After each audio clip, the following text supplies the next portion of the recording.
Sendra niku wonten dawuh napa Gusti? Oh, lah bagyo ning mayang. Bagyo mayang. Bagyo kemayangan. Ini kena dipun salam bicara bilung langlong. Dipun nawi Gusti kula ingkang sinuwun. Apa? Kowe nglarasan wong tuwa apa ora?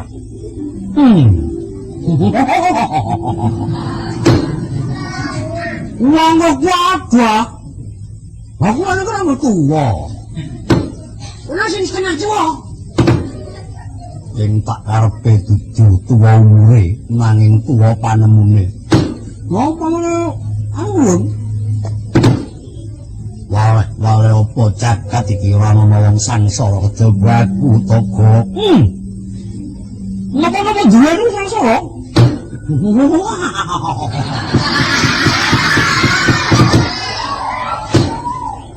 Kuwi kaya gerojogan, yampok.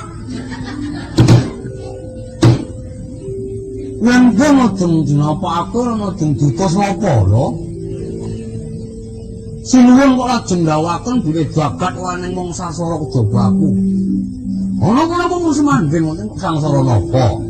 Lakone gedhe. Kaitane ngaglah tuwinten. Gamelan Sendra Pelok jangkep. Pendapane padha karo pendopo kaindran, bondo tumpu undung, macam pripun? Wong urip pun ketandak. Nambah mangan mapan kok mboten nonton kok tak sing digoleki. Iku ngopo? Kuwi nak kowe kok. Ayo, yen kowe Aku lho ngomongi beda-beda kok. Lah sing ngono nang ngomong kok mesti lakon. Ana sing sing lakon, ada wong sing lakon. Ning ana sing urung bisa lakon. iya. Ana kudu aku kok. Wale-wale apa aku lan Gusti Prabu Sini najan wis ketaunan gedununge marang negara Ima-iman Toko ora bisa atut. Ben pancen ana wong tuwa kang trawang panrawange aku kepengin njaluk japa mantra guna piranti. Bakal tak tamakake marang karepku Prabu Sini supaya enggal tumuli aku. Ngapa? Perkawis. Apa ki? Apa sih? Perkawis menika wilangan 3, perkawis menika satunggaling lelampahan.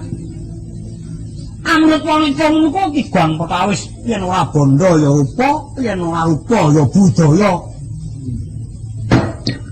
Budaya menika angen-angen pangambabal kaendahan. Yen ora rupa ya bondo, yen ora bondo ya budaya. Lha mestiipun kedasaken miruta memanuhara. Pados tiyang ingkang olah budaya. Menapa mawi karageng, menapa mawi karma copat, menapa mawi tembang-tembang ingkang sulaosipun cakepan menika miluta dhateng para wanita ingkang sampun sok gampil. Ngono gusa-gusu. Aja tak ukur kowe, kono ki sarosa samubarangi kok diukur kowe. Kowe ngono, ora apa-apa ya wis. Yen pancen ngono tokok ndak jaluk mujimu nanging kowe jajadoh kalawan aku ayo ndak kanthi manjing jroning patunggon. Yen to mancing engko si Prabu Sini maksih maling mas ewa marang jeneng ingsun srana apa ingkang kudu tindakake. Ndak palsuake marang kowe tokok. Ngono semono kuwi.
tangsaya dalwaras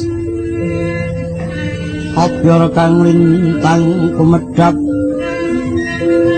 iki sono tengah wengi